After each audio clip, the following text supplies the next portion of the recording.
maanta oo kale jecel qof walba inuu mikrofoonka qabsado guusha bahasha la yiraahdo dadku u wada jecel yihiin guul daradana dadka qof baa lagu nabaa haddii mashruucaas istaagi lahaa hebel baa joojiyay baa la oran lahaa soo maaha haddii laakiin la sameeyo maalinta la sameeyay in xafladda lahayn maalinta la doodayo maalinta fikirka la sito nin walba uma cuntamo in gaaro u cuntama fikirku waxaan xasuustaa waxaan aad iyo aad u xasuustaa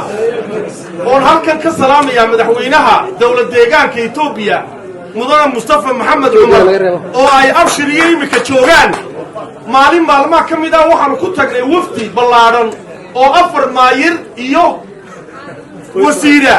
wasiirkii imika wasiiradayada lama socdo maalintii markii aanu la hadlaynay ayaa wufuud badan baa na soo dhaweysay waxa ahayd markii shirka lagu qabanayay magaalooyinka jigjiga 19 baa ahayd baan u malaynayaa tirsiga Itoobiya ma tirsiga caalamiga 19 bay ahayd maalinta shirkii bartaa lagu qabtay markii madaxweynuhu ilaahay sharfay oo sharfay waxa nin waliba halkii culculaysu ka hadlay nin waliba halkii u darnayd buu ka hadlay hadalladaydi de way qornaayeen oo ragina waa joogaayeen abshiriya baa kamid raggii maalinta joogay wasiirro badan baa maqan oo maalinta joogay runtii maalinta markaan madaxweynaha la hadalay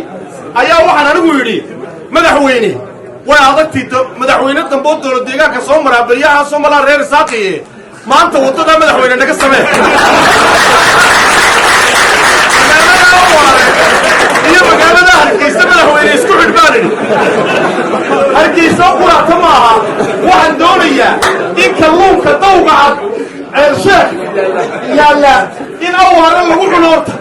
oo wadadaasi wada Hargeysa dhaafayso ilaa Sheekh badeeda soconaysa weeyaan madaxweynaha markaa u sheegay ayaa maayirka gabilay maayir ku xigeenka Berbera iyo maayirka waxa nala socday Boorame wasiirkii maanta uu maqayo wasiirka hawlaha guud buu hayo wuxuu yiri war maayir ku xigeen markaynu madaxweynaha u galay waxaan isla Hargeysa buu mataanaynayaa iyo jigjigo wuxuu oranayaa labada noo mataanay mareer saaqi cid kala mataanaysan Somaliland iyo waxaan mataanay Somaliland iyo Itoobiya mataanay baa wadadan waxaan doonaynaa inaanu xoog badan saarno madaxweynaha iyaga Caawaqabe Muuse Biixi Cabdi waxa uu diyaariyay inuu isaguna wax badan ka qabto annaguna wax badan bay deegaanka iyo dadkuna ka qabteen kiinana waa aragnaa wax qabadkiina inuu batroolku mareer doonaynaa batroolka laga soo saarayo dowlad deegaanka waa burtu mari lahaa annagana kalluunka Sheekh iyo kalluunkiisa cad sheegay wasiirka iyo Berbera halkaas ay idin soo mari doonaan wassalaamu calaykum waraxmatullaahi wa barakaatuh